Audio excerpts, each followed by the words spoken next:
Entrado est un programme de soutien scolaire et qui aide vraiment au décrochage. Nous savons que les jeunes de ce quartier ont pas mal de difficultés au niveau d'ordre scolaire et nous leur offrons plusieurs ateliers, notamment pour les aider dans l'aide aux devoirs. Nous les aidons dans les matières qui sont plus vulnérables, plus difficiles. Nous leur offrons d'autres types d'ateliers, notamment l'atelier d'art, l'atelier aussi de nutrition et l'atelier d'éducation financière. On a observé avec les jeunes qui viennent à notre centre certaines problématiques qui viennent de cette pauvreté. C'est une pauvreté premièrement économique. Alors ça veut dire pas simplement de ne pas avoir assez d'argent, mais vraiment une ignorance et une peur face aux questions de l'argent. Et comment est-ce que l'argent fonctionne dans le foyer? Il y avait vraiment un mystère autour de cela. Et comment est-ce que l'argent fonctionne dans la société? Quel est le rôle des banques? Est-ce que c'est possible d'avoir un compte d'épargne? Est-ce que c'est possible d'épargner de l'argent? Et on a vu qu'il y avait très peu de bons modèles à l'égard de l'argent avec les jeunes qui fréquentaient notre centre. Alors, pendant qu'on travaillait avec les jeunes à propos de leur scolarité, on s'est posé la question, comment est-ce que nous pouvons créer un projet pour aider les jeunes à être plus confiants et autonomes face aux finances? Et c'est comme à ce moment-là que Julie est venue et elle nous a présenté la possibilité d'un projet pilote avec les jeunes dans la capacité financière. La capacité financière est une approche holistique au développement qui crée des liens entre l'éducation financière et des opportunités de mettre en pratique les connaissances acquises. L'approche des capacités en tant que telle relie les compétences personnelles et les institutions publiques afin de permettre aux jeunes d'accéder à une pleine citoyenneté et à l'autonomie financière, économique, personnelle dans leur société. Donc, le projet Choco-Okma a 3 volets qui contribuent à la capacité financière des jeunes. Premièrement, un projet de micro-entreprise dans lequel les jeunes fabriquent et vendent des chocolats fins, les aide à comprendre et apprendre l'entrepreneuriat, comment prendre des décisions, la persévérance, le travail d'équipe et la gestion de finances d'entreprise. Deuxièmement, nous offrons en partenariat avec une institution bancaire du quartier des ateliers de finances personnelles qui touchent plusieurs sujets tels que le budgeting, l'épargne, les cartes de crédit. Et dernièrement, nous aidons les jeunes à ouvrir un compte épargne personnel dans cette institution bancaire du quartier, où ils peuvent déposer leurs profits de la micro-entreprise, pratiquer, fixer et atteindre des objectifs financiers et apprendre à contrôler leurs propres finances. Et dans ces 3 volets, il y a un cercle de confiance et une atmosphère de mentorat qu'on essaie d'établir. Quand j'ai parlé de la pauvreté tantôt économique, il y a aussi la pauvreté relationnelle. Okay, my responsibility is to take care of the money, and I do the command. I take care of preparing the chocolate in a box. I make chocolate. We pack things, and yeah. You're kind of a leader Yeah. in the group. Yes. What did you do this week? You emailed everyone. Yeah. So what did you email them? An invitation for to tell them that we have chocolate. So you're kind of taking care of the Yes. schedule too. Yes. Yeah, that's really cool. Yeah. So it looks like you're well on your way to managing your own kitchen. Yes. Okay. So what did you learn about teamwork? That we all work in a team. We all share our task. Mm-hmm. So what is your goal this year? Is to go to spend money at New York, and for my prom. Cool. Yeah. Cool. So you're graduating from high school this year. Yes. Congratulations. Thank you. So what do you want to do after high school? Baker and florist. Oh, so a baker or a florist. Yes. Cool. So why did you choose those things? Because florist is with flowers, and I like designing stuff like scrapbooking. And baker because of the activities we're making chocolate, and I find it fun. So before we started the chocolate project, Yes. did you think that you would be interested in these No. things? No, No. So how did it make you choose this? because now my hobby is to make chocolate and I find it fun. Cool. Donc avec les profits, qu'est-ce qu'on a fait avec les profits? Ben, on a ouvert un compte épargne à la banque, puis on a mis dedans la moitié. La moitié pour toi? Ouais. OK. Puis qu'est-ce que tu vas faire avec ton argent? Je vais acheter une console de jeu. Mais c'est pas tout de suite que tu vas Non, l'acheter. c'est en été. Ouais. Fait que comment est-ce que tu vas épargner pour... Et à chaque fois que j'ai un peu d'argent de poche, ben, je le mets dans mon compte épargne. Est-ce que tu peux me parler un petit peu de l'expérience d'aller à la banque? Comment tu as trouvé ça? Ben, c'est un peu stressant. Je sais pas. Elle était bien gentille. Ouais, maman m'a expliqué comment faire pour mettre mon argent. Est-ce que tu trouves que épargner de l'argent, ça peut être utile? Ouais. Pourquoi? Très utile. Parce que si tu as un objectif que tu veux atteindre, ben, c'est pas en mettant t'as une petite boîte chez toi, tu sens avoir la tentation d'en prendre. Tandis que quand tu en mets dans un compte épargne, ben, tu dois te mettre une date fixe pour aller le prendre. Ouais. Puis tu veux continuer avec Choco-Okma? C'est vraiment fun. Moi, je te dirais simplement que le partenariat est en lien direct avec notre mission, nos valeurs aussi, principalement faire de l'éducation chez les jeunes, qui, pour nous, est fondamentale parce que c'est la relève. Le crédit est de plus en plus facile d'accès chez les jeunes et les jeunes ne sont pas habilités et n'ont pas d'outils. Donc, pour nous, ça rentre dans notre mission de tous les jours. Bien, l'éducation financière chez les jeunes, c'est, je dirais, culminant. Il n'y a rien de plus important. Souvent, les parents passent à côté. Et ça fait partie de notre rôle aussi, en fonction de nos connaissances, de faire l'éducation chez les jeunes pour bien les partir dans la vie. On le voit très bien, ceux qui n'en ont pas, ceux qui en ont peu. En fonction, dans la vie, il se crée beaucoup d'endettement, beaucoup le crédit facile, comme je disais tout à l'heure. Donc, il arrive à un point où l'endettement est progressif. Donc, pour nous, on aime bien les partir dès le départ pour qu'ils comprennent que quand on veut arriver à un rêve dans la vie, on peut l'obtenir, mais il y a une structure à faire.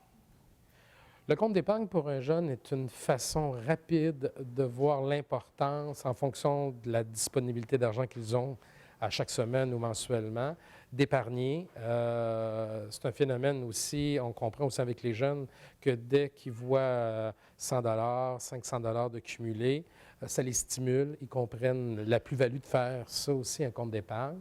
L'objectif, bien sûr, c'est d'arriver à... Tout le monde a des rêves. Donc, d'arriver à un rêve le plus rapidement possible, en fonction de leur capacité aussi d'épargner. Autant épargner pour des études supérieures, autant un voyage, autant aussi, dans le futur, l'achat d'une propriété. Alors, pour eux, c'est une façon très rapide de comprendre la plus-value d'épargner. L'entrepreneuriat jeunesse, c'est important d'abord pour les jeunes, pour leur permettre de se connaître, d'apprendre à se connaître, d'apprendre leurs forces, d'apprendre leurs faiblesses, pour plus tard pouvoir s'en servir dans leur choix de carrière. C'est utile aussi pour leur permettre de se réaliser, d'accomplir des choses plus pratiques, des réussites autres que des réussites scolaires, des réussites par rapport à des notes. La gestion financière, l'éducation financière, c'est beaucoup d'abord par le développement des qualités entrepreneuriales. Autant en entrepreneuriat qu'en éducation financière, on va développer des qualités comme l'autonomie, comme le sens des responsabilités, comme la patience. C'est des qualités qui sont vraiment importantes pour la réussite d'un projet entrepreneurial, mais qui sont aussi très importantes dans la réussite d'un budget financier. Donc, d'être capable d'être autonome, d'être capable de suivre ses responsabilités puis de penser à long terme à ce que je vais avoir besoin. L'implication de dire, bon, mais la dépense n'est pas automatiquement associée à loisir, plaisir, mais à quelque chose de plaisant, mais qui peut être plus à long terme. Donc, connaître le coût des choses aussi. Donc, les jeunes, souvent, s'impliquant dans un projet entrepreneurial, ils découvrent le coût des fournitures, de dire, bien, si je veux faire un projet, j'ai besoin de matériel. Oups, ça coûte pas mal plus de sous que ce que je pensais. C'est pas papa, maman qui paie. Maintenant, c'est moi. Bien, il faut que j'y pense à ces choses-là. Donc, le besoin d'économiser naît de lui-même parce qu'ils veulent réussir un projet. Ils veulent mettre à terme ce qu'ils ont enclenché comme rêve. Donc, ça leur permet de pratiquer ça. De même, la patience. Donc, un projet entrepreneurial, c'est pas parce qu'on décide de créer un projet aujourd'hui qui va être là, en place demain. Ça peut prendre des jours, des semaines, des mois avant qu'il y ait une réussite. C'est un peu la même chose au niveau de l'éducation financière, de leur montrer qu'avoir des sous, c'est pas en avoir là. Ça peut prendre quelques jours, quelques semaines, des fois économiser, ça peut nous permettre d'avoir accès à quelque chose de plus gros aussi. Puis de faire une différence entre leurs désirs, leurs besoins aussi au niveau d'un projet, de dire, bien, j'ai des très belles idées de projet, j'ai toutes sortes de trucs que je voudrais faire, mais lequel est le plus réaliste, lequel serait le plus utile et le plus pratique et le plus agréable à court terme, à moyen terme. Donc, dans cette capacité-là de réflexion, je pense que c'est là que ça se rejoint. Bien, je pense que c'est un projet le projet Chocoma, qui est un projet qui a beaucoup, beaucoup d'envergure. Pour moi, c'est un projet qui est vraiment réussi au niveau entrepreneurial parce que c'est un projet qui est fait par les jeunes, qui est fait pour les jeunes. C'est un projet qui naît d'eux et ça, c'est très important et ça joue beaucoup sur leur motivation et on le sent. C'est des jeunes qui sont extrêmement motivés, qui veulent réussir leur projet. Puis je pense que au-delà du nombre d'argent qu'ils vont réussir à faire, même si moi, je suis quand même assez fière du montant qu'ils ont réussi à accumuler, mais au-delà des réussites financières, je pense que c'est une réussite en soi comme projet parce qu'ils ont réussi à réussir quelque chose, justement, à créer quelque chose, à le mettre en place, à ce qu'il y ait une réussite tangible, donc des sous, mais une réussite tangible, un avancement. La possibilité aussi que ces jeunes-là ont de voir à long terme et de dire, bon, on veut que notre projet grossisse, on veut peut-être faire des nouvelles saveurs, des nouveaux trucs, des nouveaux endroits où vendre. Bien, ça, pour moi, c'est la preuve qu'il y a quelque chose qui s'est allumé au niveau entrepreneurial, mais au niveau de l'éducation financière aussi, de se dire, on va voir à long terme, on va voir plus loin. On ne va pas juste voir là, en ce moment, bien, je suis un adolescent, je n'ai pas accès à des gros montants d'argent, je ne peux pas être employeur. Non, c'est de voir, bien oui, pourquoi pas? Pourquoi moi aussi, je ne pourrais pas réussir un projet? Pourquoi je ne pourrais pas devenir un entrepreneur? Pourquoi je ne pourrais pas réussir quelque chose? Et pour moi, ça, c'est une réussite aussi en soi. Et puis, leur créativité, leur motivation, c'est ça, leur implication est super grande. Leur créativité, ils m'ont tous surpris par leur moyen d'aller chercher leur moule, ne serait-ce que leur invention de nouveaux chocolats à chaque fois. Donc, moi, ça m'impressionne beaucoup. Donc, je pense que c'est un projet qui est une réussite en soi, mais qui peut devenir une réussite à long terme puis qui peut être transmis aussi à d'autres jeunes par la suite. Puis ça aussi, c'est une grande force de ce genre de projet-là. 2 ou 3 choses que tu as appris à propos de l'entrepreneuriat. Ben, qu'il faut avoir un budget pour démarrer, il faut avoir un montant d'argent pour pouvoir commencer à acheter des choses pour commencer l'entreprise. Parce que si tu n'as pas d'argent, tu ne peux rien acheter, tu ne peux rien commencer. Puis qu'est-ce que tu as appris à propos de l'argent ou des finances? Ben, qu'il faut en mettre de côté pour pouvoir continuer plus loin. Oui. Est-ce que l'épargne, pour toi, ça peut être utile? Oui, parce que si par exemple, pour comme des cas d'urgence, si par exemple la maison en brûle, ben, je vais pouvoir avoir de l'argent de côté que je n'ai jamais utilisé pour pouvoir m'en racheter une rapidement ou remeubler. Puis maintenant, c'est quoi ton objectif financier? Ben, je fais un voyage en Californie, puis je veux aider ma mère à payer une grande partie du voyage.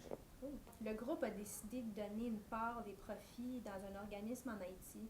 Pourquoi est-ce que vous avez décidé de faire ça? Ben, parce qu'on a vu que quand le séisme a frappé Haïti, tout le monde y parlait, puis tout. Puis là, depuis un bout de temps, tout le monde commence à oublier, genre, qu'il y avait ça. Fait que nous, on a continué à y penser.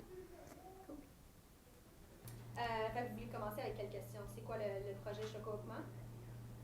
C'est un travail pour nous. C'est une façon de faire quelque chose qu'on aime beaucoup. Ça nous donne de l'expérience. Fait que, pourquoi est-ce que vous avez participé au projet au début? Parce qu'au début, c'était pour aider des personnes en Colombie. Puis on voulait aider. Puis aussi, on voulait aussi le faire parce qu'on aime ça cuisiner. Puis c'est du chocolat aussi. Fait que tout le monde aime ça. Donc, vous avez trouvé ça assez facile à avoir? Oui. C'est assez difficile à faire aussi. Oui, hein? C'est Ouais. vraiment une habileté à apprendre. Puis pour le côté argent, qu'est-ce que vous avez appris à propos de l'argent? Pas juste du chocolat, mais des ateliers, puis d'ouvrir un compte, puis qu'est-ce que vous avez appris? Économiser. Oui. C'est important, économiser. Sinon, tu pourras rien acheter avec ça. On ne sait jamais ce qui peut nous arriver. Donc, vous voulez continuer avec le projet? Ouais. Pourquoi? Parce que c'est le fun, on aime ça, puis ça nous donne quelque chose à faire. Oui, ça prend du temps, hein? Ouais. Et quelles sont les connaissances que vous avez apprises, que vous allez utiliser comme plus tard en tant qu'adulte ou dans vos études? Puis l'esprit d'équipe. La créativité aussi. Oui. Ouais. C'est assez créatif. Quand même. Ouais. Fait que ça fait combien de temps que tu participes au projet Choco-Augment C'est seulement cette année. cette année? Pourquoi tu as décidé de te joindre au projet? Pour apprendre comment faire du chocolat, puis travailler en groupe avec d'autres personnes que je ne connaisse pas. Puis est-ce que tu trouves que tu vas mettre de l'argent dans un compte épargne? Mais je veux savoir, est-ce que tu trouves que l'épargne, ça peut être utile? Oui, ça peut être utile beaucoup parce que tu peux épargner de l'argent par exemple, pour le cégep ou pour l'université. Donc, ça t'aidera pour payer tes études, puis des livres qu'on te demandera au cégep. Tu continues, tu es en secondaire 2? Ouais. Puis est-ce que tu peux continuer le projet Ouais. chocolat? Alors, ma vision pour les familles des enfants de l'espoir, c'est vraiment de faire cheminer les parents à ce qui accompagnent, à ce qui aident les enfants à continuer l'école, puis après ça, aller se chercher un métier et de briser le cercle vicieux de la pauvreté qui fait que les familles se retrouvent 3 à 4 générations à l'aide sociale et ils ne réussissent pas à s'en sortir. Donc, c'est vraiment d'amener les parents à valoriser, d'amener les enfants, les pousser dans le fond à ce qu'ils continuent leurs études et qu'ils aillent se chercher un métier puis qu'ils puissent quitter l'aide sociale finalement et la pauvreté qui vient avec, là. On appelle ça une approche humaniste, c'est-à-dire qu'on prend en considération la personne et puis c'est vraiment de suivre le parent à long terme parce que c'est des parents qui ont des problématiques qui sont vraiment diverses et majeures, donc de les amener à ce qu'ils reprennent le contrôle sur leur vie et de les accompagner là-dedans. Donc c'est vraiment de l'accompagnement à long terme. Donc les parents viennent ici et on va à domicile aussi là, pour les aider dans leur cheminement.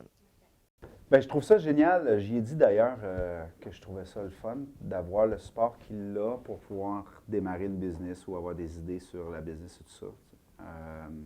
De l'impact que ça a au niveau de sa gestion, de son temps, de son argent, de ses priorités, puis tout ça, c'est majeur. C'est vraiment quelque chose qui l'a fait maturer, si on peut dire, d'un cran de plus. Là. Donc, fait que ça, c'est très encourageant de voir comment il...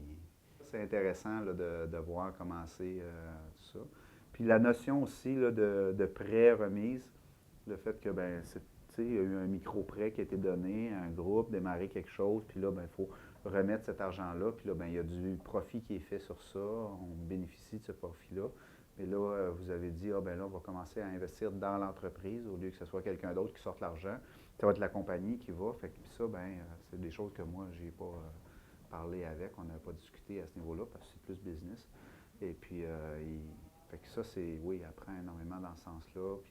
Puis gérer ses propres affaires, c'est le fun pour ça. Donc, est-ce que tu trouves qu'il est motivé pour ce projet? Motivé? Ouais.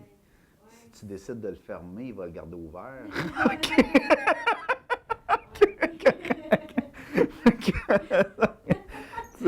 T'as une relève assurée, tu sais. Il va prendre la relève. Oui. Non, il triple, là. Il aime ça. Il est là, il veut. Puis si on lui dit non, il y a quelque chose de cette journée-là, tu sais, non, tu comprends pas, là.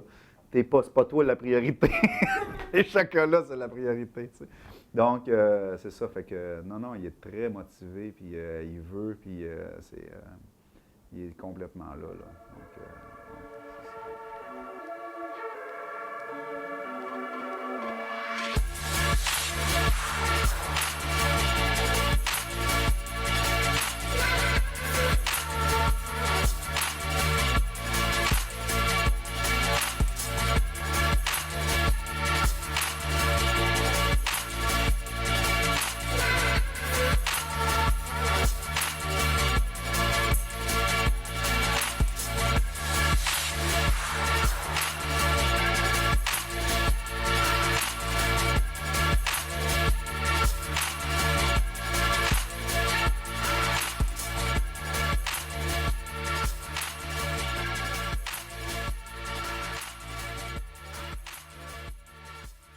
Avec Vision mondiale, il y a 2-3 ans, on a développé un schéma ou un modèle pour le développement communautaire que nous appelons la paix et le bien-être des familles.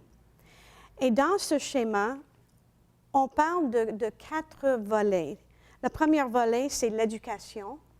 Deuxième, c'est la sécurité. Le troisième, c'est la santé. Et la quatrième, c'est l'espoir. Ici, aux Entrados, on peut s'adresser aux 4 volets. L'éducation, certainement avec l'aide aux devoirs. La sécurité, avec la capacité financière, nous espérons que les jeunes vont avoir un avenir plus sécure, plus autonome, où ils sont mieux outillés et équipés pour avoir une vie adulte de santé. Et l'espoir est vraiment à la base de ce qui nous motive en tant qu'une organisation chrétienne, que nous voulons, à cause de notre foi en Jésus-Christ, accompagner les jeunes et leurs familles d'avoir plus d'espérance dans la vie. Aussi de le faire par les moyens concrets. Alors, pas simplement juste de les accompagner dans n'importe quelle façon, mais vraiment avec les projets et les programmes concrets. On vient tout juste de compléter la phase pilote du projet Shoko-Okma. Et pour moi, ça a été une aventure et je pense que ça a été un succès à date. Le succès est lent, ça va bien, ça va lentement, mais je trouve que c'est un bon commencement.